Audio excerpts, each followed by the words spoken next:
Mo kí wa gbogbo ẹ̀yin olólùfẹ́ wa. I wish every one of you happy new year once again to this platform. Thank you all for joining all the time. Thank for your support. Thank for your liking and the subscriber on my channel. I just want to quickly to show you this. One of the reasons why we are clamoring for Yoruba nation, you know, most of you don't really understand. Tẹ́ni kisa ni tato. Ohun tí mo fẹ́ fi hàn wá yìí, mi ò ní fẹ́ kọ́kọ́ sọ, màá kọ́kọ́ fẹ́ kẹ́ wo fídíò yìí náà. Ẹ máa wo àwọn Spanish lẹ́ ń wò yìí, ìwúre ìbẹ̀rẹ̀ ọdún lẹ́ ń wò yìí. Gbogbo Spain pápátá, gbogbo state tó wà ní Spain wọ́n ti ń ṣe nǹkan tó ń ṣe yìí. Wọ́n ń pè ní fairy, òun náà ń pè, wọ́n ń pè ní reyes. Ṣé máa wò wọ́n máa ju sweet. Wọ́n máa ju àwọn sweet sílẹ̀ ńlẹ̀. Ẹ ń wò wọ́n, ìwúre ọdún nìyẹn o, tó bá pé ilẹ̀ wa ni. Wọ́n ní wọ́n ń ṣètùtù. Àwọn ẹlẹ́bọ ìlú Kristẹni láwa yìí. Ṣé ń wò village kékeré níbi táwa wà, village kékeré. The main town is just 2 minutes from here. Àwa wà Lasket, Sabadell, Barcelona. Ṣé ń wò wọ́n, ẹ rí pé wọ́n máa ju nǹkan. Ẹ máa wò wọ́n, ẹ rí pé wọ́n ju nǹkan sweet náà ju yẹn o sweet. Àwọn èèyàn máa ṣàṣẹ láwọn èèyàn bọ́ ṣe ń ṣà ń lẹ̀lẹ̀ sẹ́rìn. Ìwúre ọdún náà ń ṣe yẹn o. Ìwúre ọdún náà ń ṣe yẹn o. Ètùtù náà ń ṣe yẹn o. Ètùtù náà ń ṣe tẹ́ ń wò yẹn o, ṣẹ́ ń wò wọ́n. Ṣẹ́ ń wò wọ́n, ṣẹ́ rí báwọn èèyàn ṣe rọ̀ṣẹ̀, ṣẹ́ rí wọ́n ṣe ń ṣà. Kí là á pè léyìí? Kí ni a fẹ́ pè léyìí? Kí la fẹ́ pè? Ẹ sọ fún mi nǹkan tẹ́ fẹ́ pè léyìí. Nǹkan tẹ́ fẹ́ pè léyìí ẹ sọ fún mi. Ẹ̀yin ẹlẹ́sìn Islam ilẹ̀ Yorùbá, nǹkan tẹ́ bá fẹ́ pè léyìí ẹ sọ fún mi. I want you to tell me what you want to call this. Yes, I want you to tag this. Kí ni nǹkan tó ń ṣe yìí? Ètùtù òun ni wọ́n ń ṣe. Ṣé wò wọ́n? Ẹbọ á fín, ẹbọ á gbà o.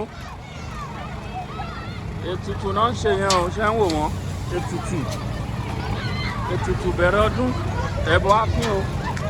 Ilẹ̀ àtùbà àtùṣẹ́ o. Ilẹ̀ àtùbà àtùṣẹ́ o. Ìlú Kristẹni, ṣé ń wò wọ́n? Ẹ sọ fún mi pé kì í ṣe ẹbọ lélẹ̀. Ta ló fẹ́ sọ fún mi bẹ́ẹ̀? Màá yànnà náà ẹ̀ dáadáa, ìyẹn má wọ̀rì. A máa mú wá fún yín. Àwa ti di ọmọ tó kọ̀dí síta tó ń tọ̀ sínú ilé. Àwọn ìlú táwa ìlú Kristẹni láwà. Ẹ wá wò bí àwọn fi àṣà wọn sílẹ̀. There's a difference between tradition and religion. I want you to know this. Note this down. There's a difference between tradition and religion. There's a big difference. But because we have been brainwashed, those things they are fixing in our brain. Now it's difficult to take it out. They are brainwashed, all those our religion leaders. That is it. Ewolu Christian. Every January 6th of the year in Spain here. Go and ask anybody or Google it, type it in your YouTube to see. Ask your YouTube what they are celebrating in Spain every January 6th. Go and check, just tap it in your YouTube. In whole Spain, in all the states in Spain. Go and do your research about this. There is something pertaining to this. I always say this every time I come across this or anytime they are celebrating every January 6th. I've been noticing this for a very long time. I came to this land. Yes. Most especially the area where I stayed before. There's one house there in that January 6th. I know that house is not ordinary house. Yes. All of us, we know where we came from now.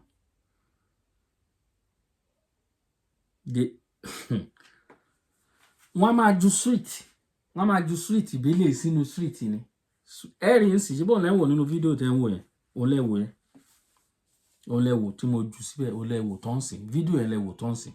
wọ́n á máa ju sweet wọ́n á máa dà á sílẹ̀ ńlẹ̀ wọ́n á máa dà á sílẹ̀ ńlẹ̀ wọ́n bá fẹ́ fún ẹ ní sweet wọ́n ṣe fún ẹ lọ́wọ́ why tán fi ń dà á sílẹ̀ wọ́n ṣètùtù ní kí ìlú kó túbà túṣẹ́ o ìlú á túbà túṣẹ́ o wọ́n ṣe ń ṣe lẹ́fí nǹkan tí ètùtù ìlú wọn nìyẹn ní every year tí ìlú dẹ̀ ń túbà tó dẹ̀ ń túṣẹ́ ẹbọ á fín ẹbọ á gbà ẹ̀rí gbà ni mo ń ṣe fídíò yẹn mo sọ orú nǹkan bẹ́ẹ̀ yẹn bẹ́ẹ̀ wọ́n ṣe ń ṣe nìyẹn the reason why bíi pé village kékeré la wà òun ló fà if not tó bá jẹ́ pé inú town ni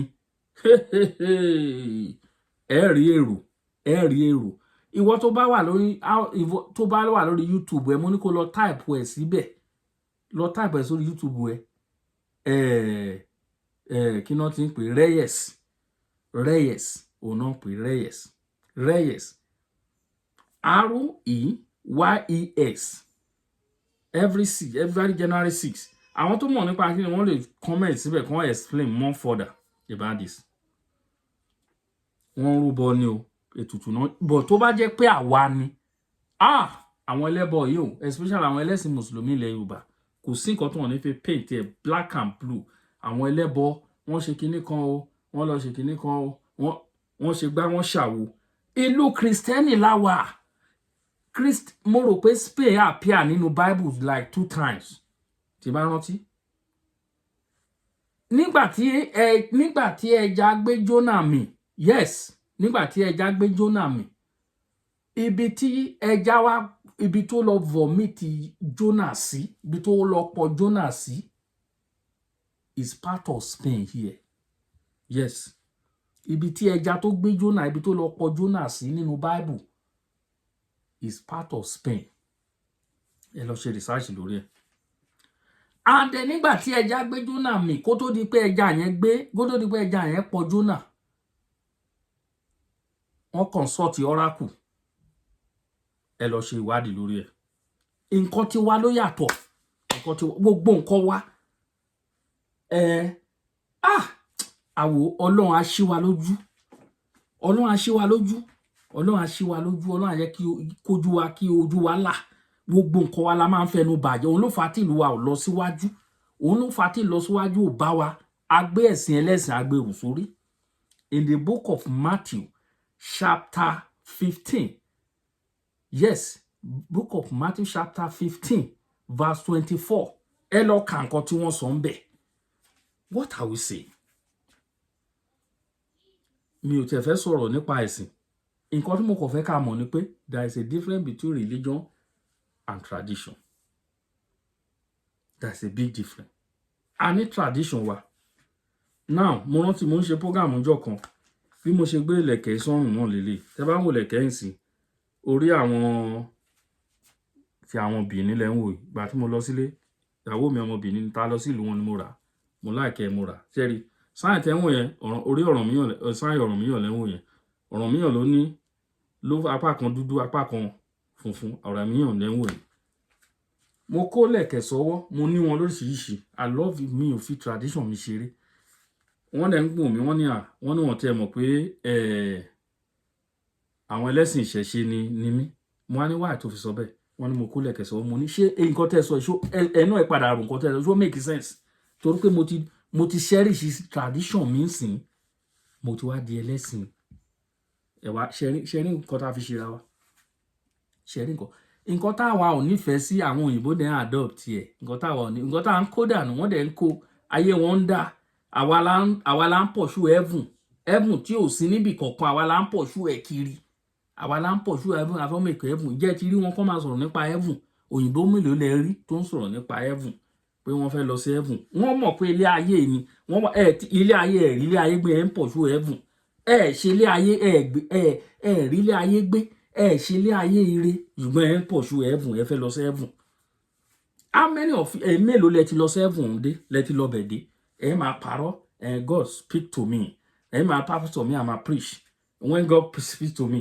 and I ask God why mama irú irọ́ wo lélẹ̀ irọ́ wo ni when God is speaking to me Ọlọ́run bá ẹ sọ̀rọ̀ ìwọ náà wá ń béèrè question lọ́wọ́ Ọlọ́run wá bá rẹ̀ and I ask God why you say this and irọ́ ni gbogbo ẹ̀ gbogbo àwọn gan tó yẹ pé tó ń sọ nínú Bible àwọn big prophet àwọn Abraham àwọn Moses tó jẹ́ pé Ọlọ́run appear sí wọn tí wọ́n lọ Ọlọ́run appear sí wọn ìjẹ́ wọ́n béèrè question lọ́wọ́ Ọlọ́run níbi kankan.